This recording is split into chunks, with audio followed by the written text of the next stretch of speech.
Every day, millions of people use the London Underground, and most of us spend the journey complaining about it. But today, I'm travelling across London to find out if we've actually been looking at the tube all wrong.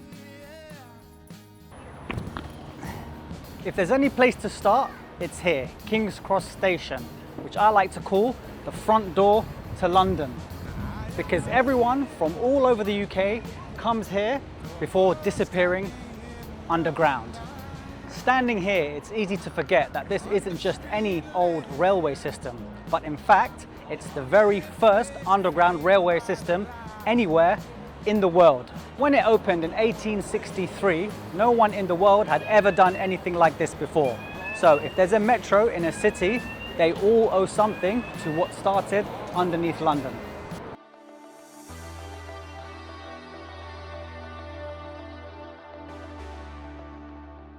Even though it's not rush hour, it's 2:30 p.m. on a Monday afternoon, and there are a lot of tourists everywhere, I still feel like people are rushing like crazy. So some people are going to work, but what's the rush, guys?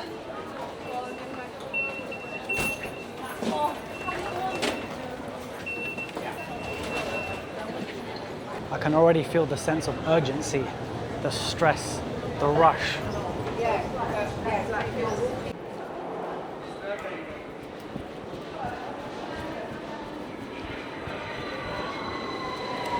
Just caught it in time, even though there's one every minute.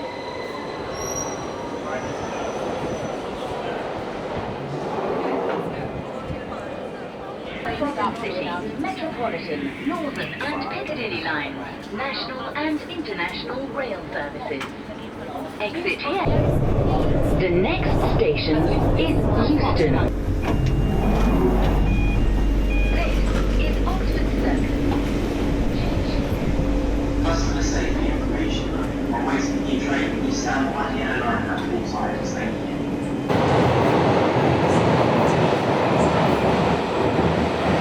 you. Nobody's smiling, everyone looks tired. It's extremely hot down here, very humid and muggy in the air, you know, so I get it. People are going to work, people are moving around, and it's not a pleasant experience overall.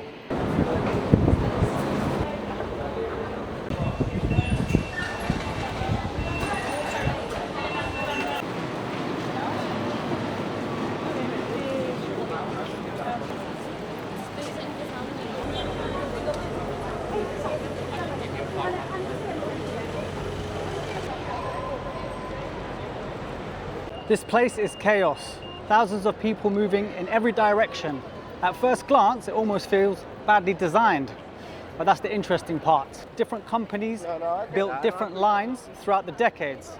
What we're walking through today is over 160 years of additions, compromises, and engineering. So there's this huge roundabout here. Well, it's not a roundabout, it's like a four-way crossing. You've got an entrance over there, across the street over there, one over there, and there's one over here and two more behind me back there. But everyone seems to be avoiding this middle crossing here, and they're only taking the edges on the outside. Sorry, I'm sorry. Yeah, that was awkward. I thought no one was going to cross.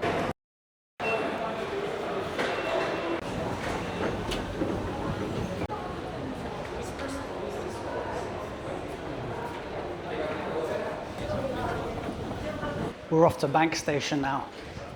Busy city Bank Station.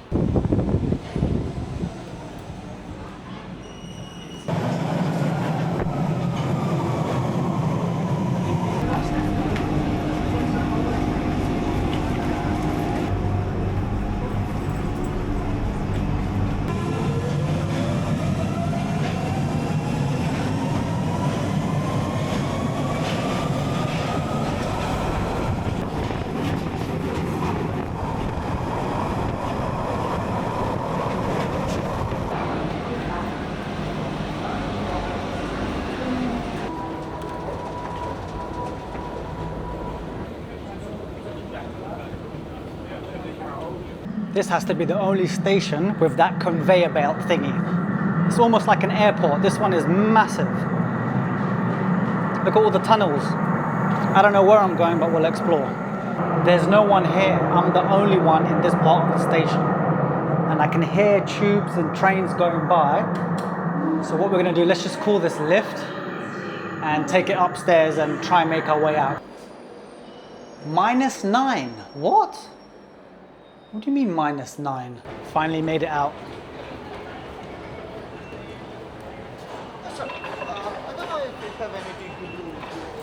Check this out.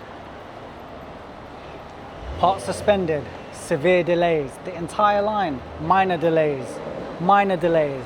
It's all delayed and it's always going to be delayed for the rest of your life.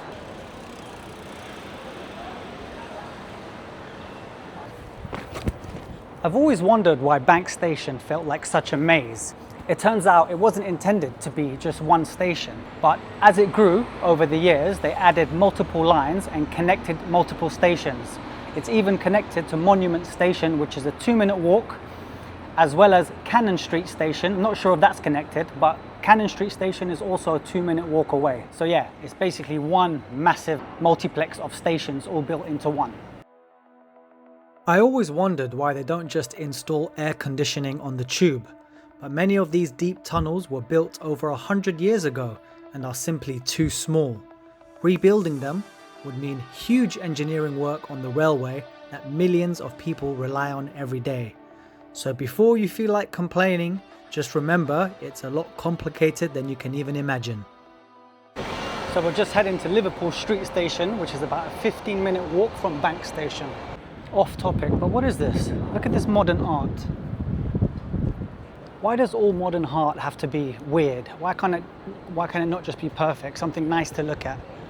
Why is it all artists have to blur the lines between good and evil, insanity, sanity? Nobody cares about how you feel. I know you think too much, but we don't care how you feel. So just create something to make everyone feel happy, not weird. Fully off topic, sorry. Back to the trains.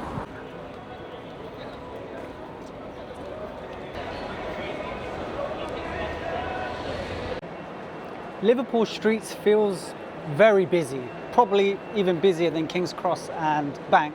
However, it feels a lot more open. I can feel the air running through, and there are plenty of shops here. So if you look on the upper part, which we're on, you've got like the Hamleys, toy shops, flower shops, food shops, and just outside there's a whole shopping district. This is wonderful. Why are you complaining for?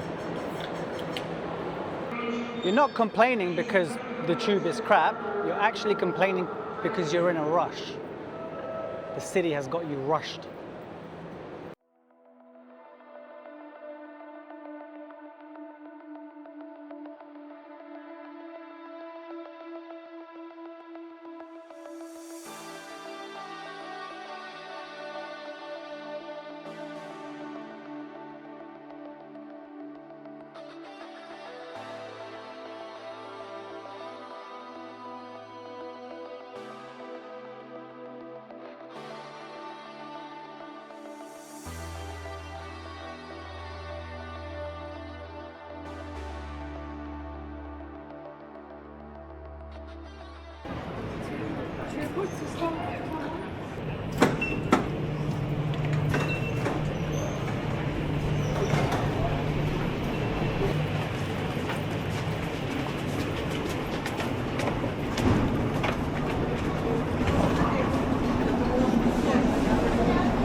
If you complain about the tube and the London metro system so often, then I just reckon you have a good life and you don't have enough gratitude in your heart to be able to accept that not everything is going to be perfect.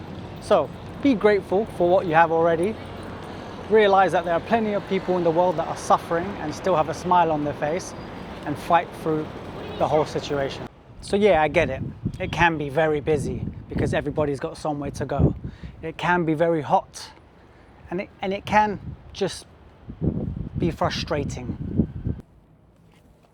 Hundreds and thousands of hours have gone into not only the construction, but the innovation of the underground railway system. So my takeaway is have a little bit of gratitude, and hopefully that brightens up your day.